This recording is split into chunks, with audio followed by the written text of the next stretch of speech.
चलिए स्टार्ट करते हैं, है ना। चलिए स्टार्ट करते हैं भाई। क्या तो class 10th all BBI objective जो बायोलॉजी चैप्टर 6 से होगा। क्या होगा भाई? जो बायोलॉजी चैप्टर 6 से होगा। इससे पहले हम लोग चैप्टर 1 2 3 4 5 तक हम लोग कर चुके हैं, और यहां तक कि हम लोग जो है फिजिक्स का भी पूरा कर चुके हैं। ठीक है, तो डिस्क्रिप्शन में उसका लिंक दे दिया गया है। इस तरह से सभी चैप्टर बाय चैप्टर जो है बीबीआई ऑब्जेक्टिव जो है सो करवा दिया गया है। ठीक है, ठीक है, तो सारा हम लोग कर चुके हैं। ठीक है, तो डिस्क्रिप्शन में उसका लिंक मिल जाएगा, आप लोग जाकर के वहां से देख सकते हैं। ठीक है, चलिए निम्न में से कौन प्राकृतिक संसाधन है? आप लोग बताइएगा लास्ट में कितना ऑब्जेक्टिव आपका सही जा रहा है, कितना गलत जा रहा है। ठीक है, चलिए निम्न में से कौन प्राकृतिक संसाधन नहीं है? प्राकृतिक संसाधन कौन नहीं है? वायु तो प्राकृतिक संसाधन है, मृदा भी प्राकृतिक संसाधन है, जल भी प्राकृतिक संसाधन है, जीवधारी नहीं है। तो ऑप्शन नंबर डी क्या हो जाएगा जी? सही हो जाएगा। चलिए यूरो सेकंड का संबंध है, यूरो 2 का जो संबंध है किससे? हवा प्रदूषण से। किससे भाई? वायु प्रदूषण से। ऑप्शन नंबर ए सही हो जाएगा। निम्न में से कौन एक भूमिगत जल का उदाहरण है? भूमिगत जल का उदाहरण निम्न में से कौन होगा? कुआं। भूमिगत जल किस में मिलता है? कुआं में मिलता है। किस में मिलता है? भूमिगत जल जो मिलता है वह किस में मिलता है? देखो निम्न में से कौन एक भूमिगत जल का जो उदाहरण है, तो ये क्या हो जाएगा? कुआं हो जाएगा। निम्न में से कौन एक उभयलिंगी जंतु है? उभयलिंगी जंतु कौन है भाई? उभयलिंगी जंतु निम्न में से कौन है भाई? देखिए बहुत इंपॉर्टेंट क्वेश्चन है। उभयलिंगी जो जंतु है वो क्या है? उभयलिंगी जंतु कौन होगा भाई? तो केंचुआ हो जाएगा। ऑप्शन नंबर क्या हो जाएगा? उभयलिंगी मतलब दोनों गुण जिसमें हो। कॉर्लीफॉर्म है। कॉर्लीफॉर्म क्या है? कॉर्लीफॉर्म क्या है? तो जीवाणु है, मतलब जीवाणु का नाम ही कॉर्लीफॉर्म, मतलब कॉर्लीफॉर्म जो है एक प्रकार का जीवाणु है। ठीक है, स्वच्छ जल का पीएच मान क्या होता है? शुद्ध जल का पीएच मान जो हो जाएगा 7 हो जाएगा। ठीक है, क्या हो जाएगा? 7 हो जाएगा। खून का पीएच मान क्या होता है? 7.4 होता है। क्या होता है? चलिए आगे। पर्यावरण दिवस किस दिन मनाया जाता है भाई? पर्यावरण दिवस 5 जून को मनाया जाता है भाई पर्यावरण दिवस। ये सब 12वीं में भी सब पढ़ने को मिलेगा। ठीक है, आगे।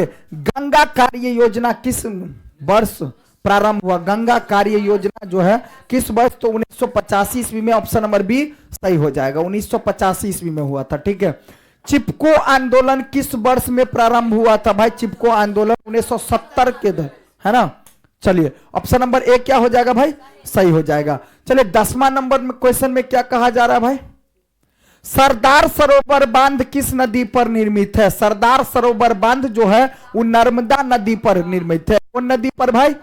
अच्छा एक है ना, नर्मदा नदी पर। कहां भाई? ऑप्शन नंबर सी सही हो जाएगा। आगे। साल वृक्ष जो होता है कि वन का लगभग 1272 हेक्टेयर क्षेत्र ग्रामीणों द्वारा बहुत बुरी तरह से निम्नीकृत होने से बचाया गया है। बचाया गया है तो किस में? तो मिदनापुर में। मिदनापुर। ऑप्शन नंबर ए सही हो जाएगा। वनों के संरक्षण के लिए निम्न में से किन प्रक्रिया को नियंत्रित करने की आवश्यकता होती है? तो क्या हो जाएगा? अतिचारण भी हो जाएगा, पेड़ पौधा के अंधाधुंध कटाई भी, और खनन भी। ऑप्शन नंबर डी क्या हो जाएगा भाई? सही हो जाएगा। वैसा पदार्थ जो जैव प्रक्रम द्वारा अपघटित हो जाता है कहलाता है जैव प्रक्रम द्वारा, वो जैव निम्नीकरणीय कहलाता है। ऑप्शन नंबर ए सही हो जाएगा। चलिए आगे चलते हैं हम लोग। 14 नंबर क्वेश्चन। पर्यावरण को बचाने के लिए 3 प्रकार के आर का प्रयोग किया है, तो क्या हो जाएगा? रिड्यूस्ड, रिसाइक्लिंग और रियूज। क्या हो जाएगा? ऑप्शन नंबर ए सही हो जाएगा। जैव विविधता क्या हो जाएगा भाई? जैव विविधता के विशिष्ट स्थल क्या कहलाते हैं? स्थल जो कहलाते हैं भाई वह क्या कहलाते हैं भाई? तो वो क्या कहलाते हैं? वन कहलाते हैं। जैव विविधता के विशिष्ट स्थल को हम क्या कहते हैं? वन। ऑप्शन नंबर बी सही हो जाएगा। अमृता देवी बिश्नोई का संबंध किस वृक्ष के संरक्षण से है? खेजरी वृक्ष के। ऑप्शन नंबर ए सही हो जाएगा। प्राकृतिक जल मार्ग पर जो डैम कंक्रीट अथवा छोटे कंकर से बनाए जाते उन्हें हम क्या कहते हैं भाई? तो उसको हम चेक डैम क्या बोलते हैं भाई, check dam. Option number B सही हो जाएगा। चलिए अगला क्वेश्चन देखते हैं। कोयला तथा पेट्रोलियम परंपरागत ईंधन है जो किसके परिवर्तन के कारण उत्पन्न हुआ है, किसके परिवर्तन के कारण? तो ये क्या हो जाएगा, केवल प्राणियों के, क्या हो जाएगा, केवल प्राणियों के मृत शरीरों द्वारा। हाँ तो इसके द्वारा तो है ही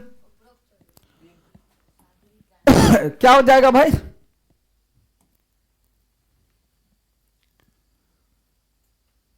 चलिए क्या हो जाएगा भाई, केवल प्राणियों के मृत्यु शरीर द्वारा। हाँ केवल वनस्पतियों के मृत शरीर द्वारा, सागरी प्राणियों के मृत शरीर द्वारा, क्या हो जाएगा भाई, सभी हो जाएगा। ऑप्शन नंबर डी क्या हो जाएगा, सभी हो जाएगा। निम्नलिखित में से प्राकृतिक संसाधन कौन है? प्राकृतिक का जो संसाधन है तो भाई मृदा है, जल है, वन है, क्या हो जाएगा, सब हो जाएगा।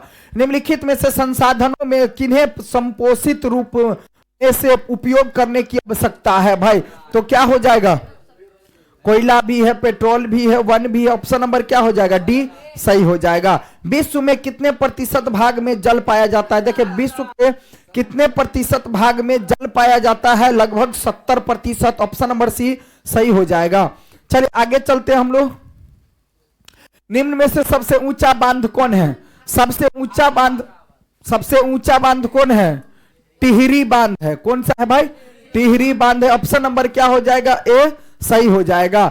गंगा नदी की लंबाई लगभग में कितनी है? गंगा नदी की लंबाई लगभग 2500 किलोमीटर। ऑप्शन नंबर क्या हो जाएगा, बी सही हो जाएगा भाई, 2500 किलोमीटर। टिहरी बांध का निर्माण किस प्रदेश में किया गया था? टिहरी बांध का निर्माण किस प्रदेश में किया गया था? तो उत्तराखंड में। ऑप्शन नंबर बी सही हो जाएगा।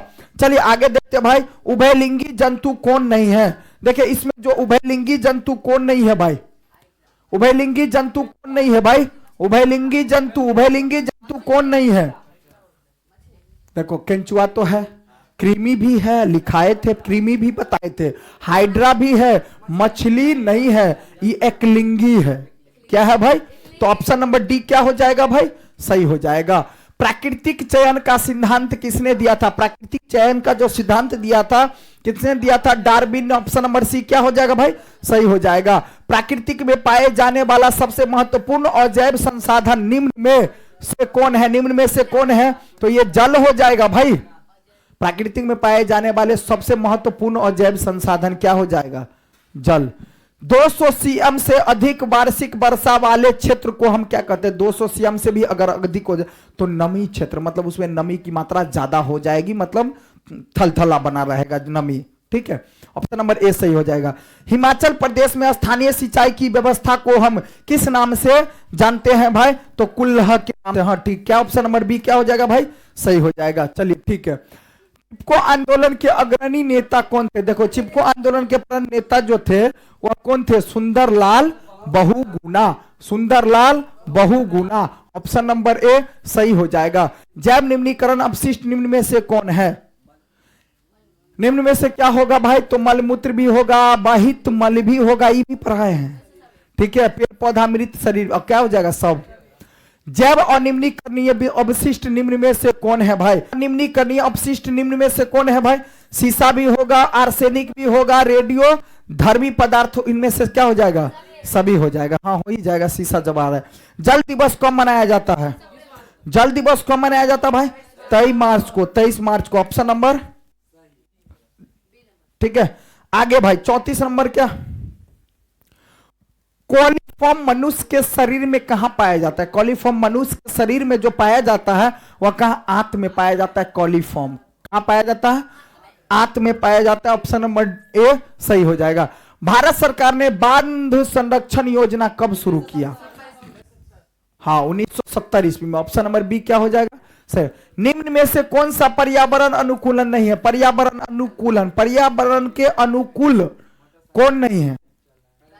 पैदल चलना है, साइकिल से चलना है, मतलब कहने का नहीं समझा कि पर्यावरण को स्वच्छ बनाए रखेगा, ऐसा ये सब नहीं है। तो कौन? मोटरसाइकिल अगर चलेगा तो पर्यावरण को संतुलन नहीं रहने देगा, अनुकूलन नहीं रहने देगा, ये तो पक्की बात है। तो ऑप्शन नंबर सी क्या हो जाएगा भाई, सही हो जाएगा। निम्न में से कौन गंगा प्रदूषण के लिए उत्तरदायी नहीं है? गंगा प्रदूषण के लिए कौन उत्तरदायी नहीं है?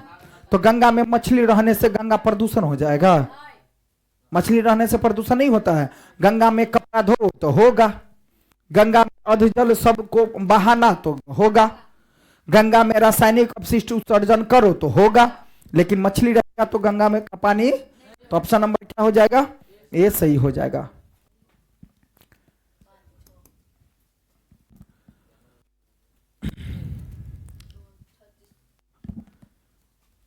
चलिए 37 नंबर, चलिए 37 नंबर क्वेश्चन हम लोग देखते हैं, हो गया है। चलिए आगे क्या है भाई, सुरंगम किस राज्य की जल संग्रह व्यवस्था है? सुरंगम किस राज्य की जल संग्रह व्यवस्था है? हाँ केरल, ऑप्शन नंबर क्या हो जाएगा।